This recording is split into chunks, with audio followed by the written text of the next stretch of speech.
వేదిక పైనున్న పెద్దలందరికీ అదే మరి ఈ కార్యక్రమంలో భాగస్వాములందరికీ కూడా నా నమస్కారాలు. నందగోకులం చింతా శశిధర్ ఫౌండేషన్కి అలాగే వీటిని నడిపిస్తున్న విశ్వసముద్ర గ్రూప్ సంస్థకి ముందుగా నా అభినందనలు.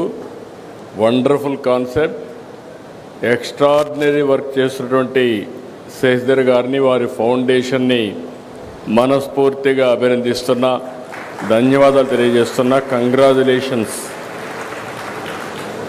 ఇప్పుడే నేను నందగోకులం ప్రాంగణంలో 3 ప్రాజెక్టులు చూశాను. ఒకటి రైతులు,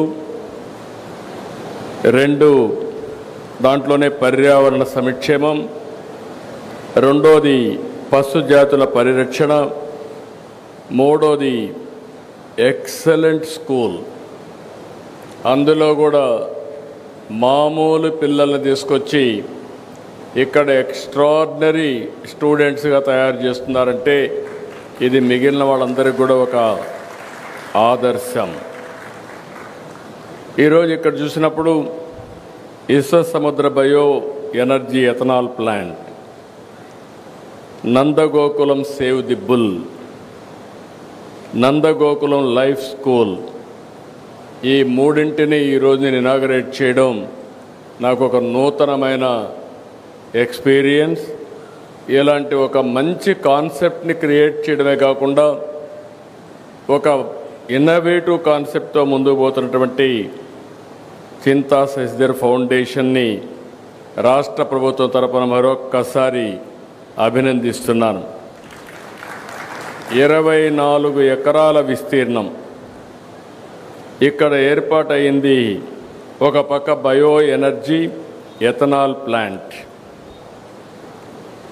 ఇందులో 200 లీటర్ల ఎథనాల్ ఉత్పత్తి చేయాలని లక్ష్యంతో 15,000 టన్నులకు పాడైన బియ్యం వంటి నూకలన్నీ కూడా తీసుకొచ్చి ఇక్కడ ఎథనాల్ తయారు చేస్తున్నారు.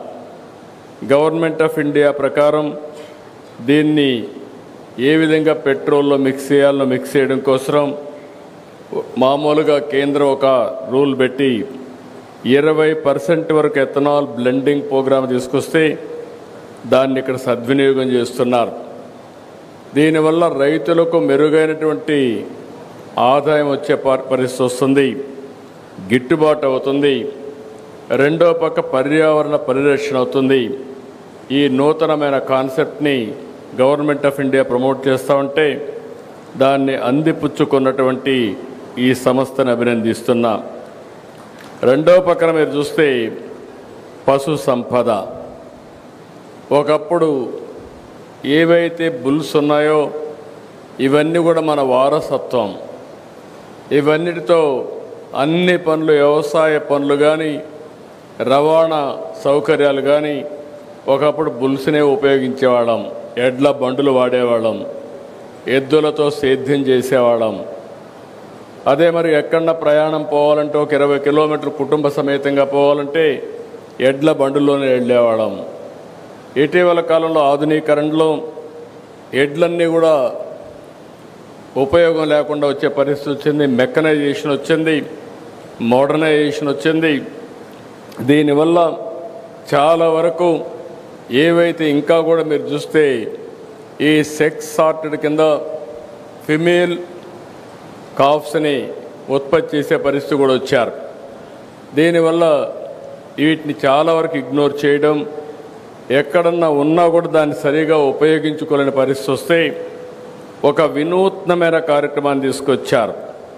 ఆ కార్యక్రమంలో మీరు చూస్తే ఈరోజు ఇక్కడ వండర్ఫుల్గా నేను చూశాను. ఎడ్లతో, బుల్స్తో కరెంట్ ఉత్పత్తి చేయడం, ఇది ఎక్కడ ఎవ్వరు ఇంతవరకు ఆలోచన చేసి ఉంటారన్న నమ్మకం. నేను కూడా ఫస్ట్ టైం చెప్పినప్పుడు ది పవర్ ఆఫ్ బుల్ అంటే నాకు కూడా ఆశ్చర్యం వేసింది. ఇది అవుతుందా అని ఆశ్చర్యం వేస్తే ఈరోజు దానికోసం థ్రెడ్మిల్ తయారు చేసి దాని మీద వీటిని ఎక్సర్సైజ్ 4-5 గంటలు చేస్తే మనం కూడా ఎవ్రీ పర్సన్ మీరు గుర్తుపెట్టుకోవాల్సిన అవసరం ఉంది. మన ఆరోగ్యం మనం తినే తిండి పైన, రెండోది మనం తీసుకునే రెస్ట్ పైన, నిద్రపోవడం, మూడోది నిద్రలేస్తే 1 గంట ఎక్సర్సైజ్ చేయడం, నాలుగోది మంచి పని చేయడం. ఈ 4 చేస్తే ఇంకా హాస్పిటల్కి పోయే పరిస్థితి ఉండదు. అది చేయని వాళ్ళే హాస్పిటల్కి పోతారని చెప్పి కూడా నేను మీకు తెలియజేస్తున్నా. అలాంటిది ది పవర్ ఆఫ్ బుల్ నిరూపించడం కోసం ఇక్కడ బుల్స్ని ఇక్కడ తీసుకొచ్చి చాలా సిస్టమేటిక్గా మళ్ళీ ఏ విధంగా ఆల్రౌండ్ మన వారసత్వాన్ని కాపాడడం కోసం ఒక నూతనమైన ప్రయోగాన్ని చేస్తున్నారు. ఆ ప్రయోగంలో ది పవర్ ఆఫ్ బుల్ అన్నప్పుడు కరెంట్ ఎంత ఉత్పత్తి చేయగలుగుతారంటే 5 యూనిట్లు కరెంట్ ఉత్పత్తి చేసే పరిస్థితి వస్తుంది. అదే మాదిరిగా 1 గంటకు 5 గంటల వరకు దాన్ని కూడా సైంటిఫిక్గా ఆలోచించి అది హెల్తీగా ఉండాలంటే ఎన్ని గంటలు ఎక్సర్సైజ్ చేయించాలనో అన్ని గంటలు చేయించి దాంట్లో నుంచి ఆదాయం సంపాదించడానికి ఒక వినూత్నమైన కార్యక్రమం. ఆ కార్యక్రమమే పవర్ జనరేషన్. మామూలుగా పవర్ జనరేషన్ అంటే ఒకప్పుడు ఎక్కడి నుంచో వచ్చేది, థర్మల్తోనే వచ్చేది. బొగ్గుతో కరెంటు తయారు చేసేవాళ్ళం, తర్వాత వాటర్తో తయారు చేయడం మొదలుపెట్టాం, తర్వాత ఎండతో కరెంటు చేయడం మొదలుపెట్టాం, గాలితో కరెంటు చేయడం మొదలుపెట్టాం. ఇప్పుడు బుల్స్తో కూడా కరెంటు తయారు చేసే పరిస్థితికి వచ్చామంటే ఇంట్లో కూర్చొని ఇది best innovation in the world అని చెప్పి మరొకసారి మీ అందరికీ తెలియజేస్తున్నా. దీనికి నాంది పలికి ఇంకో పక్క ఒంగోలు ఒకప్పుడు one of the best breed in the world. ఈరోజు ఒంగోలు బుల్ అనేది లేదు. అవన్నీ ఇక్కడి నుంచి వెళ్ళిపోయి బ్రెజిల్కి వెళ్తే బ్రెజిల్లో బ్రహ్మాండంగా ప్రొటెక్ట్ చేయడం కాకుండా ప్రమోట్ చేసి ఈరోజు ప్రపంచానికే బెస్ట్ బ్రీడ్ని వాళ్ళు ఇచ్చే పరిస్థితికి వచ్చారు. అదే మరి ఇక్కడ బ్రీడ్ ప్రొటెక్షన్ కూడా ఆలోచిస్తున్నారు. అదే సమయంలో ఇవి ఆయుర్వేదాలో ఏవైతే ఋగ్వేదం ఇవన్నిట్లో ఏవైతే ఉన్నాయో అవన్నీ కూడా స్టడీ చేసి హెల్త్కి మన కౌస్కి ఏ విధంగా సంబంధం ఉందో అలాంటి ఎక్సర్సైజ్ చేసే పరిస్థితికి వచ్చారు. ఈరోజు నందగోకులం సేవ్ ది బుల్ అనే కార్యక్రమం చాలా విశిష్టమైంది. 400కు పైగా ఎద్దులు, ఆవులు, దూడలు ఇక్కడ సంరక్షిస్తున్నారు. షెడ్ను కూడా చూశాను. మామూలుగా షెడ్ వేస్తే పశువులకేసే షెడ్ ఎప్పుడు కూడా నాసిరకం ఉంటుంది. ఆ షెడ్ కూడా హైట్ కానీ ఈరోజు మనం ఇక్కడ కూర్చుంటే చెమట వచ్చింది, కానీ ఆ గోకుల్ షెడ్కి వెళ్తే చెమట కాదు కదా, వాసన కూడా లేదంటే వన్ ఆఫ్ ది బెస్ట్ స్టాండర్డ్స్లో అక్కడ షెడ్ ఏర్పాటు చేశారు. దానికి మనస్ఫూర్తిగా అభినందిస్తున్నా. ఇంకో పక్క నందగోకులం లైఫ్ స్కూల్కు వెళ్ళాను. పిల్లలందరినీ చూశాను. ఆర్డినరీ పిల్లలు, మామూలుగా పేద పిల్లలు. ఆ పిల్లల్ని తీసుకొచ్చి ఈడ ట్రైనింగ్ ఇస్తున్నారు, బాగా ఇది చేస్తున్నారు. ఒక 5,000 రూపాయలు నెలకు ఆదాయం వచ్చే పేద కుటుంబాలు, ఎస్సీలు కావచ్చు, ఎస్టీలు కావచ్చు, ఇలాంటి వాళ్ళని ఐడెంటిఫై చేసి 3, 4, 5 వరకు ఇప్పుడు పెట్టారు. అప్ టు 10th వరకు తీసుకుపోయే పరిస్థితి వస్తున్నారు. అంటే మామూలు పిల్లల్ని ఎక్స్ట్రాడినరీ సిటిజన్స్గా తయారు చేయడానికి ఈరోజు ఇక్కడ ఈ ఫౌండేషన్ పనిచేస్తూ ఉంది. అదే కాకుండా నేను ఎప్పుడూ P4 మాట్లాడుతూ ఉంటాను. ఎందుకంటే ఒకప్పుడు మనం గుర్తుపెట్టుకోవాల్సింది పబ్లిక్ ప్రైవేట్ పార్ట్నర్షిప్తో సంపద క్రియేట్ చేశాం. ఆ సంపద వల్ల కొంతమంది పైకి వచ్చారు. ఈరోజు పైకి వచ్చిన వ్యక్తులు తిరిగి సమాజానికి ఇవ్వాల్సిన అవసరం ఉంది. ఆ సమాజానికి give back to the society. ఆ కార్యక్రమంలో శశిధర్ గారిని మీరు చూస్తే 19 ఎకరాలు ఇంటర్నేషనల్ స్టాండర్డ్స్. నేను పిల్లల్ని చూశాను, ఎంత కాన్ఫిడెంట్గా ఉన్నారంటే అంత కాన్ఫిడెంట్గా ఉన్నారు.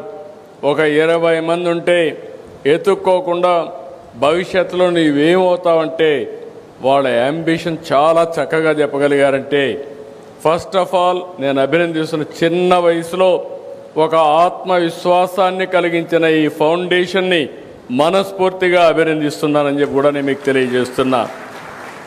ఇప్పటికే ఇలాంటివి మంచి కార్యక్రమాలతో ముందుకు పోతున్నారు. ఇలాంటి కార్యక్రమాల వల్ల నేను అందుకని ప్రతి ఒక్కరికి ఒక పిలుపిస్తున్నా. ప్రతి ఒక్కరు కూడా గుర్తుపెట్టుకోవాలి, సమాజం వల్ల మనం పైకి వస్తాం.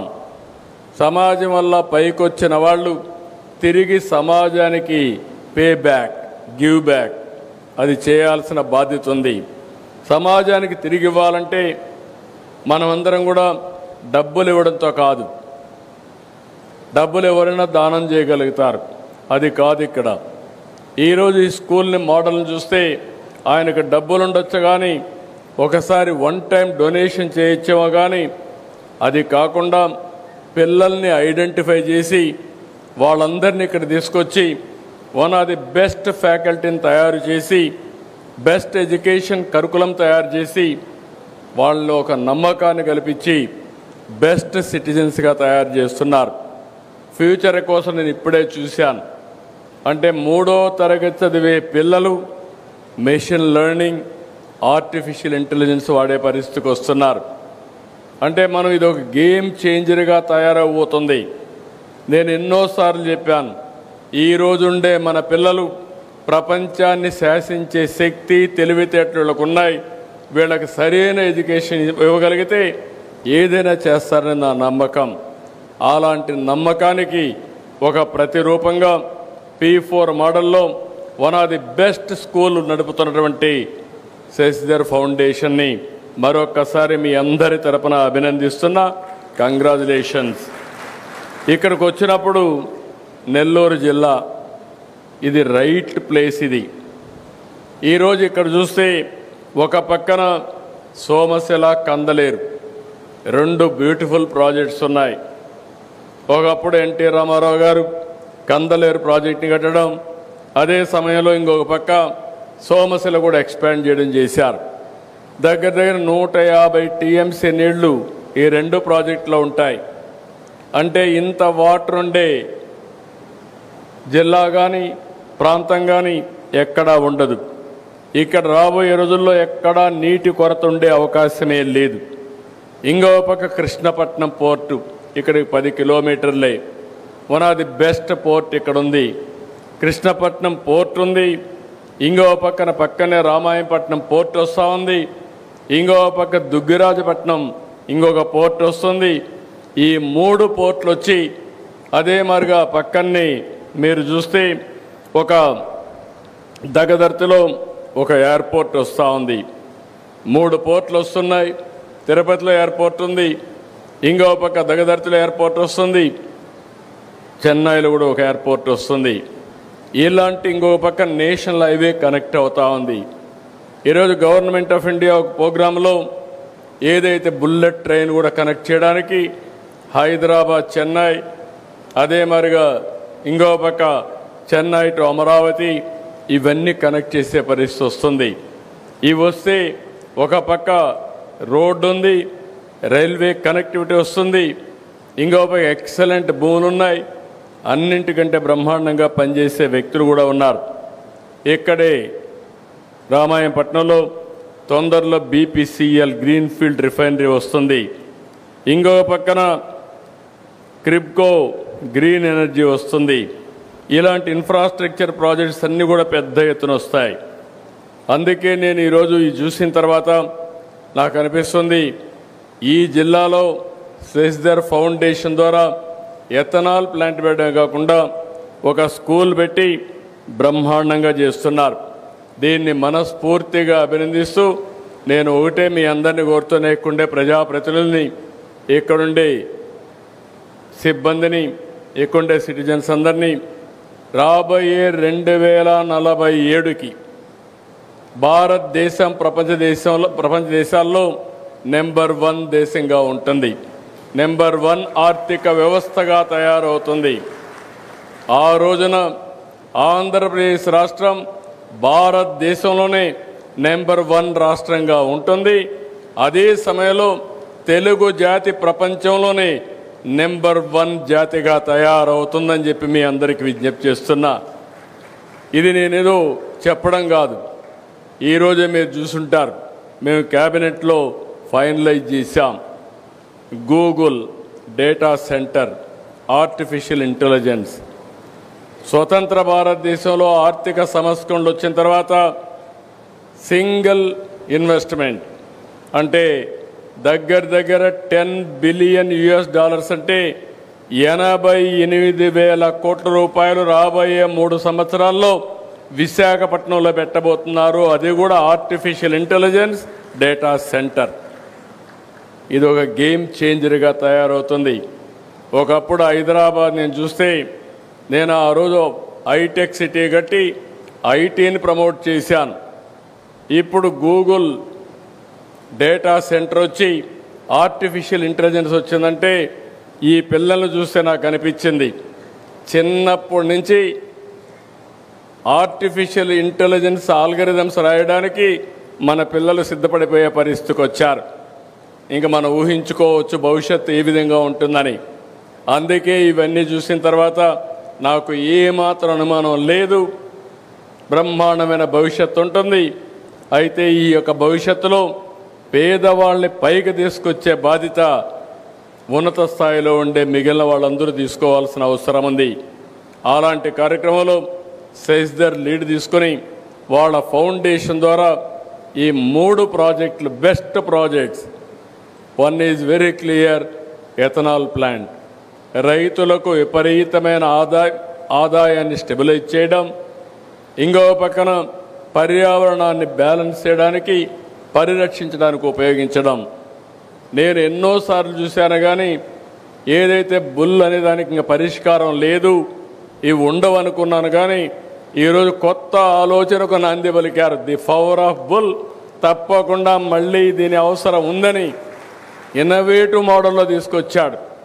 ఒక ఎనర్జీ తయారు చేయడం, ఇంకో పక్క ఆ ఎకోసిస్టాన్ని కాపాడడం, ఇంకో పక్క అడాప్టబిలిటీ తేవడం. ఎవరైనా అడాప్ట్ చేసుకోవాలంటే, ఎలాంటి ప్రోత్సహించాలంటే గ్లోబల్గా ఎవరెక్కడున్నా ఇవి అడాప్ట్ చేసుకునే విధంగా, ప్రోత్సహించే విధంగా దానికి కూడా ఒక పోర్టల్ తీసుకొచ్చి ముందుకు తీసుకుపోతున్నాడు.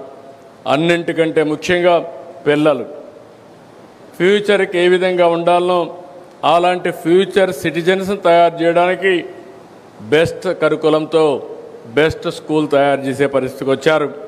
ఈ 3 చూసిన తర్వాత 3 కూడా 3 ఇన్నోవేటివ్ ప్రాజెక్ట్స్ ఇవి. ఈ 3 ప్రారంభించిన సెస్దర్ని, ఆయన ఫౌండేషన్ని మరొక్కసారి మనస్ఫూర్తిగా అభినందిస్తూ, ఈ కార్యక్రమానికి వచ్చిన మిమ్మల్ని అందరినీ మనస్ఫూర్తిగా అభినందిస్తూ అందరికీ నమస్కారాలు. జై హింద్, జై హింద్. ధన్యవాదాలు సార్. ఈనాటి కార్యక్రమం